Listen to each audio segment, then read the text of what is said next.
Do not open. Let's open. You can see I already got a little bit of a head start here, but this is a Specialized 2.2 motor out of a 3rd gen Levo made by Brose. This one has been field destroyed, and I thought I would take it apart to see how it works and what went wrong. Got a little head start for ease of the video, but just thought we could check it out. For anyone else that's interested, you got there's going to be 3 short bolts and 3 long bolts here to crack it open. They're all T25, and you kind of got 2 pretty simple halves to it here. This side is the kind of electric side. You got your panel here. This just slips right out.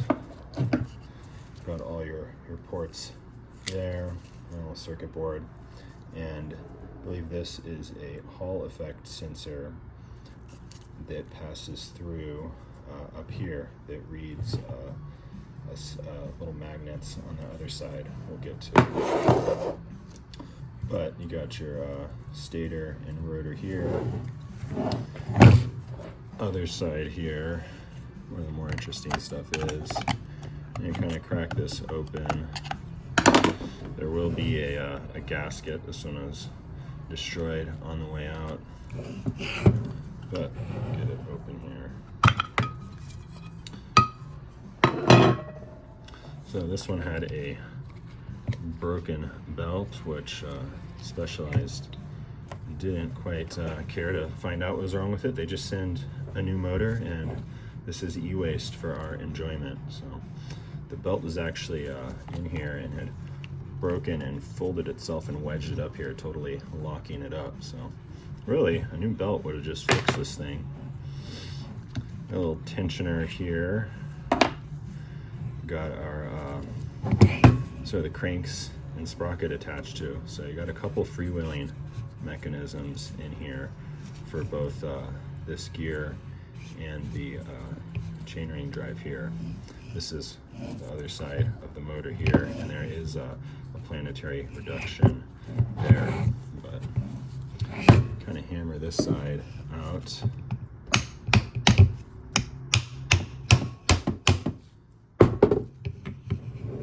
And get to this. So this is pretty much just the crank axle and a few freewheeling mechanisms, and they use a Sprag clutch, which is pretty cool.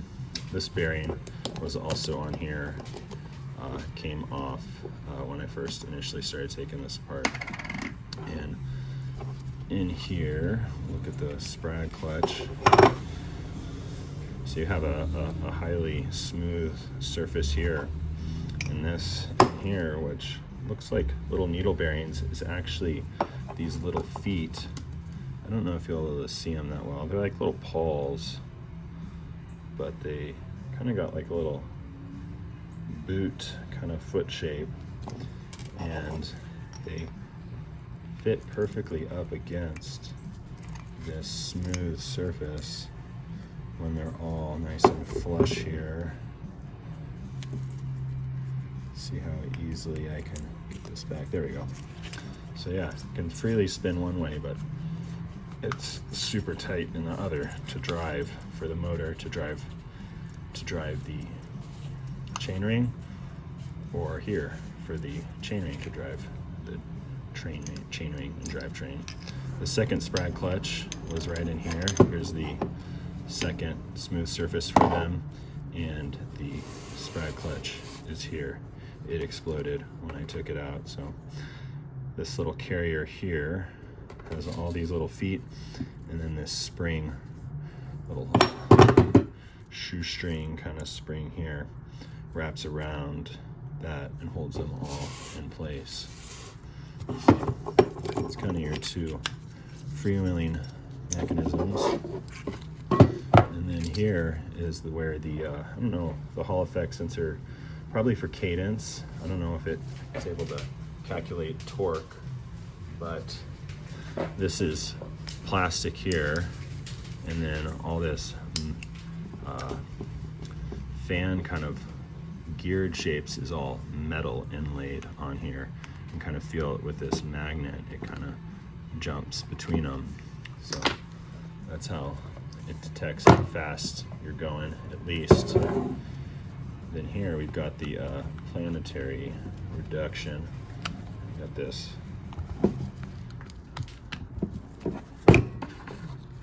plastic cover here. And you've got reduction between the motor and the belt drive here. So I'm gonna hammer in to this, take it apart, and get a little further into this thing and see how it works. I'm gonna pause here and come back.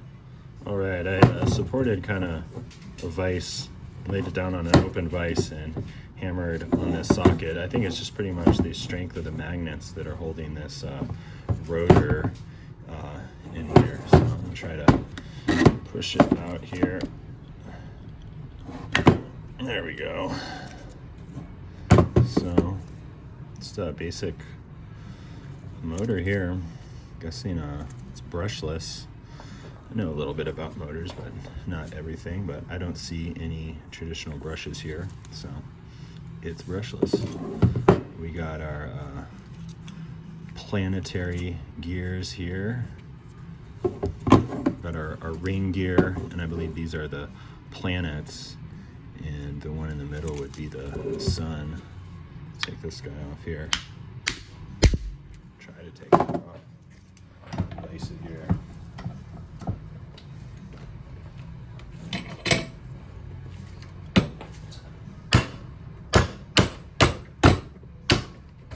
Hammer.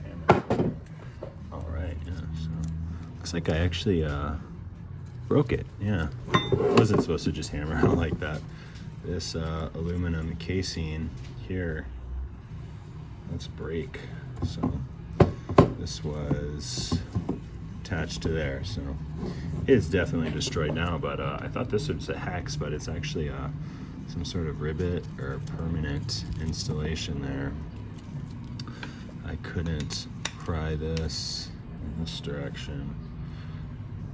Yeah, so I think that might be about it for the video. You know, there's another broken surface in there in this aluminum casing, but in case you ever wanted to know what's inside one of these or how it works, or you want to service it yourself, you could probably source a similar belt somewhere else. See if I can do you a favor and get a measurement on this belt. It appears to be